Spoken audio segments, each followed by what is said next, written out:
Ghost and Gravestones tour.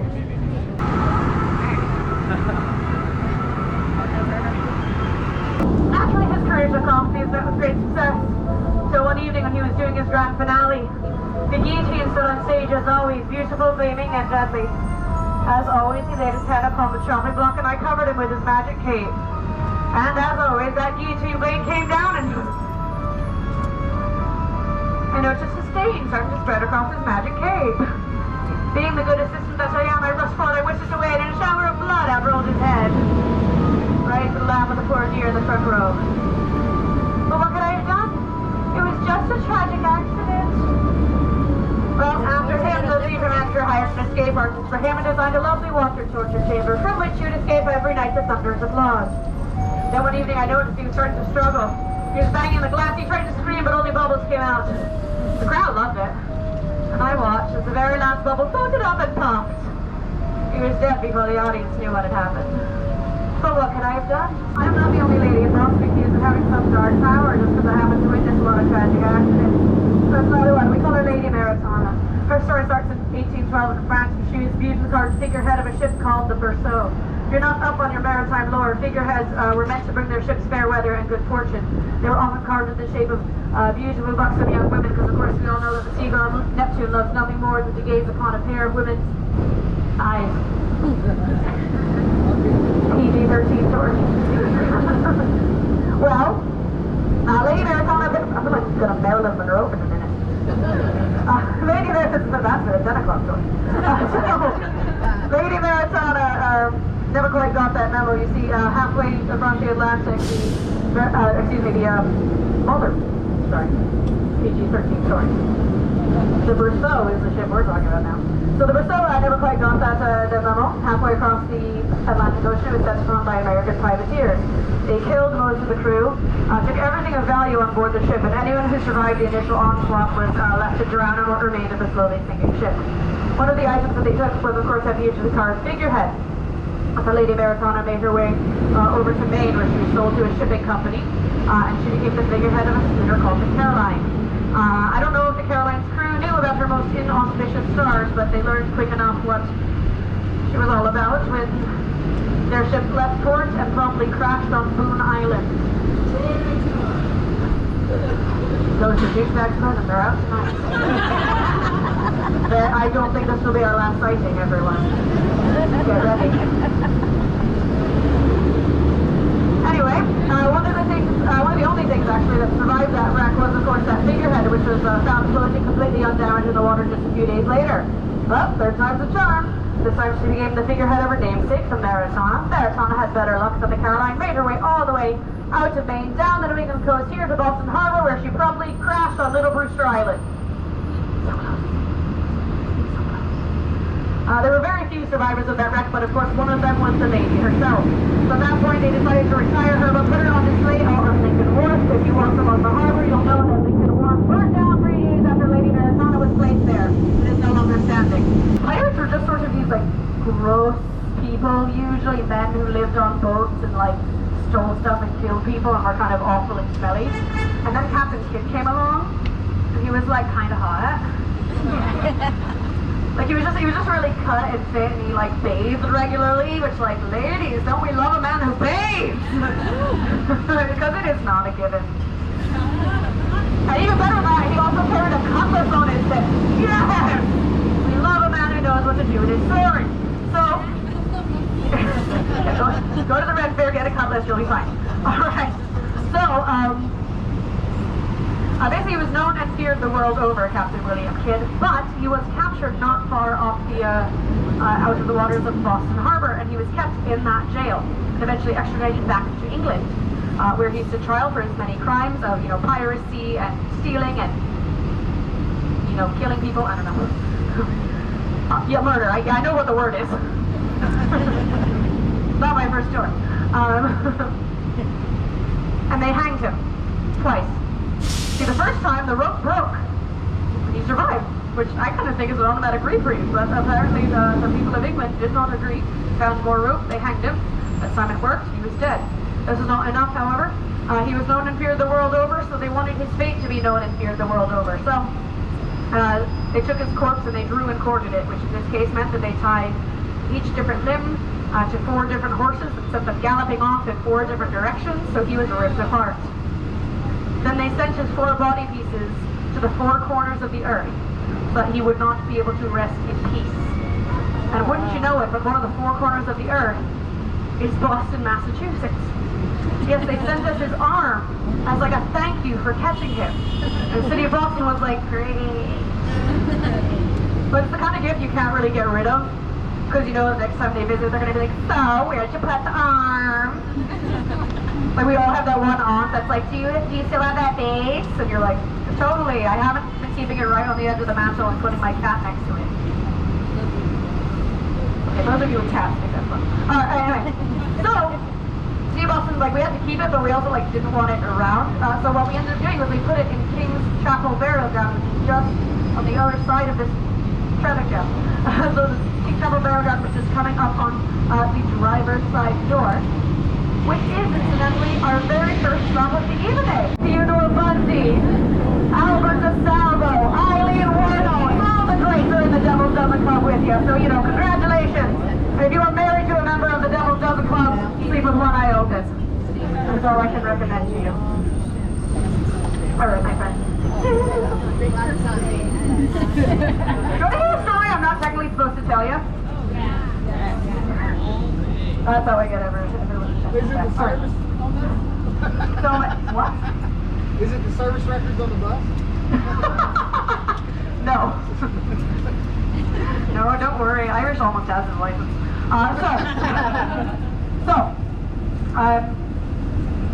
I've been here for quite a while. I've been doing this job for quite a while. And here's the thing, it takes a lot to like well and truly throw me.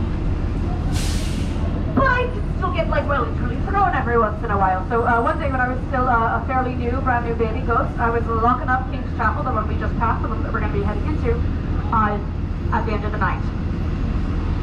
And as I was doing so, I felt my coworker Bernard come up and grab my shoulder. And of course I assumed he was trying to investigate on the new girl, so naturally I turned around and punched him in the face. With very strong fight response and next to no flight response. Like a guinea pig. I will scream at you until you acquiesce. So anyway, so I turned around to punch him in the face, and there's no one anywhere near me.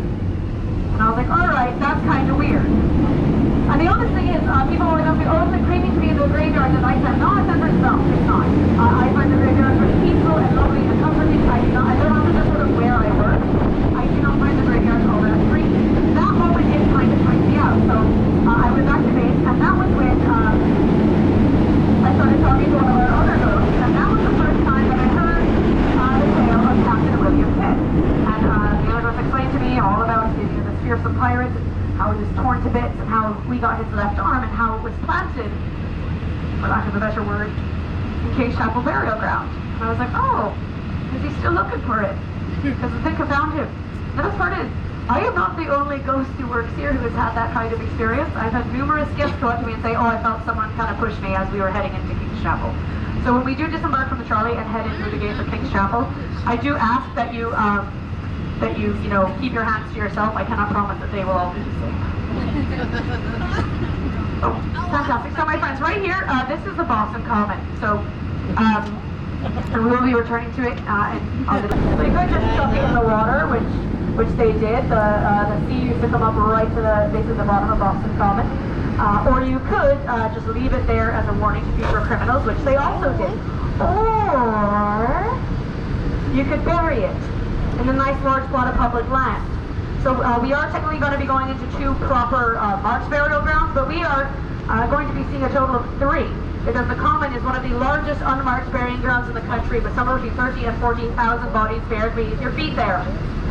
Yeah, think about that next time you take your Labradoodle to play fetch out there. If he comes back with a bone that you didn't give him, just like, don't touch it.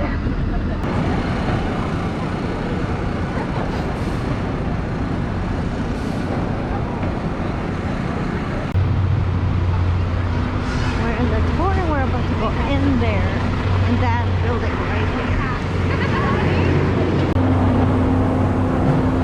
So we are about to go inside the cemetery.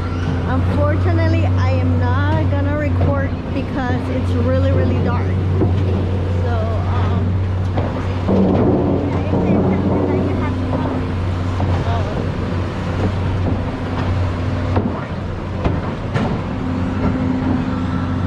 spooky. So you're gonna have to come to the tour in order for you to see what we do inside the graveyard.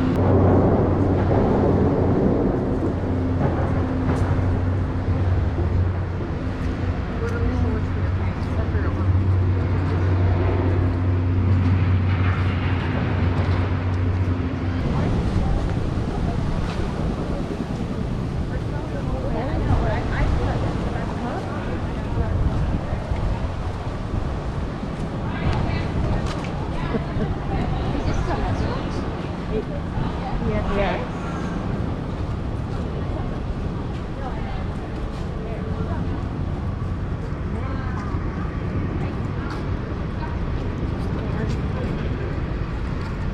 We like to dine.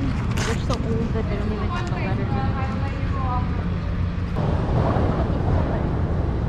Maybe. Take a picture?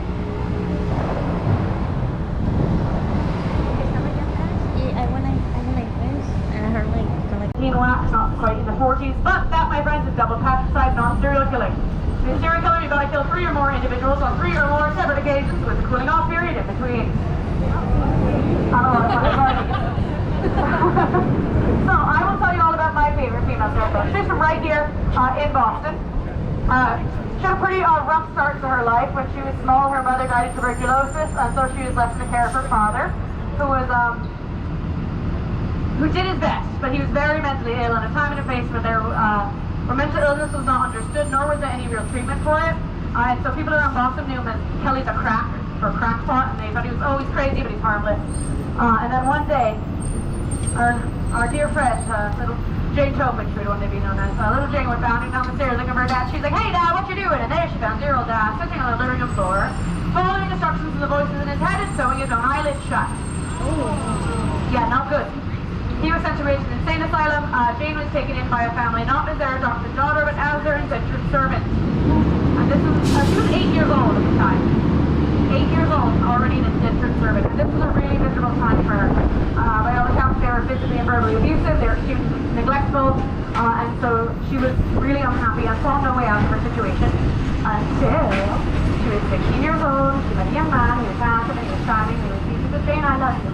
Jane, I want to take you away to this terrible place. Jane, I want to marry you. And she's like, of course I'll marry you. And men always keep their promises, right? Yeah, no. The day of the wedding arrived, the groom never did. I know. This poor girl, 16 years old, has now been left at the altar. All these years of abuse, neglect, and abandonment start to catch up to her, and she tries to take her own life. Her attempt landed her at Mass General Hospital, where she met a nurse who would change everything. Because no one is arrested. Are you a nurse? Pharmacist? Okay, so in no way a nurse. Great. Jane and then, so nurses are the heart of healthcare. Like Jane and this nurse got on really well. They both have lovely girly chats with things like hair, makeup, and toys.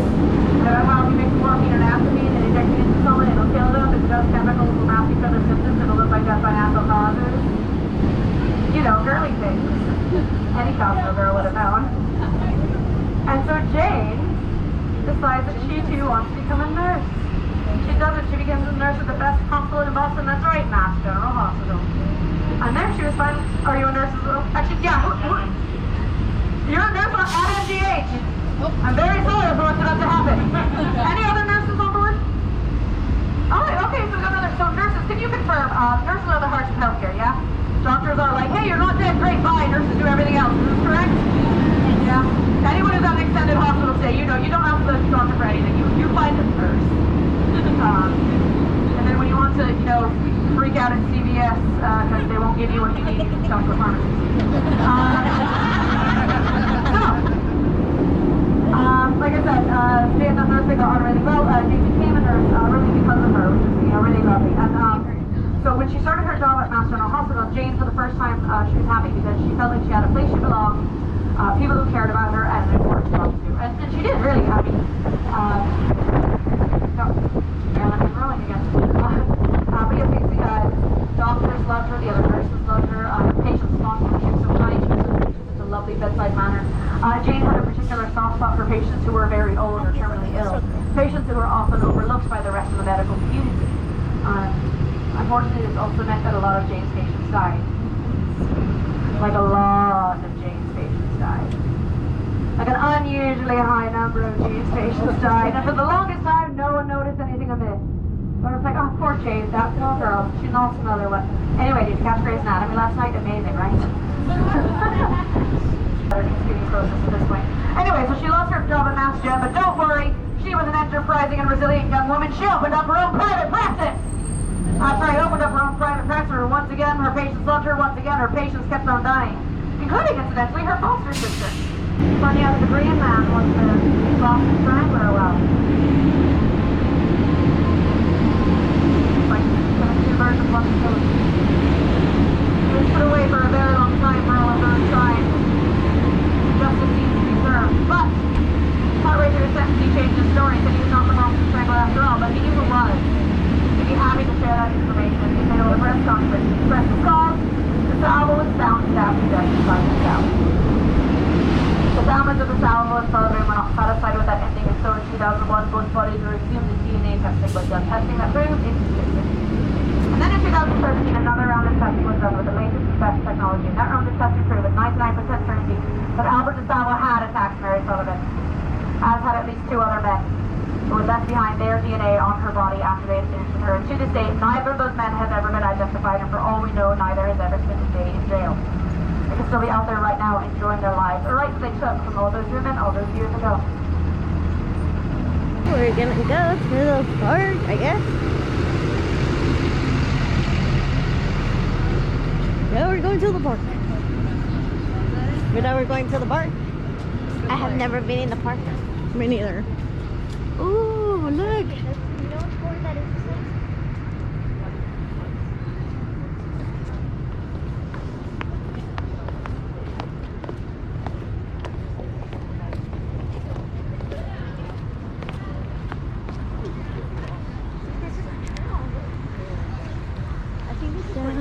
Down with the trolley.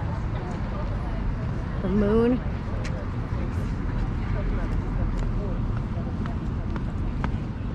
Frog Pond, which is empty right now, and just to the left of it, where the hanging tree once stood, where that playground is. Oh, damn. Like if you saw that in a horror film, like if you were watching a horror film and they were like after the hanging tree. The hanging tree was right there. They installed a frog themed playground. Where the playground. Welcome to Boston, we're that stupid. Come on to my hotel and you your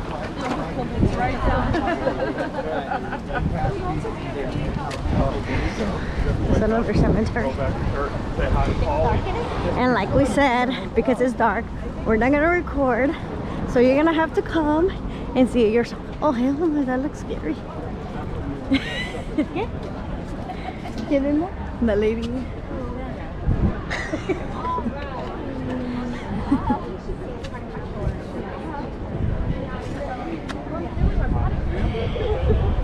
Aquí también los muertos toman cerveza.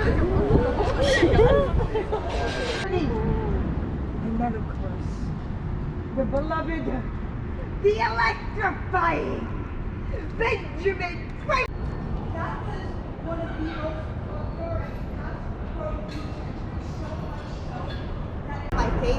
my favorite belongs to a guy who died in the 1830s, and he's buried over in Derry, New Hampshire.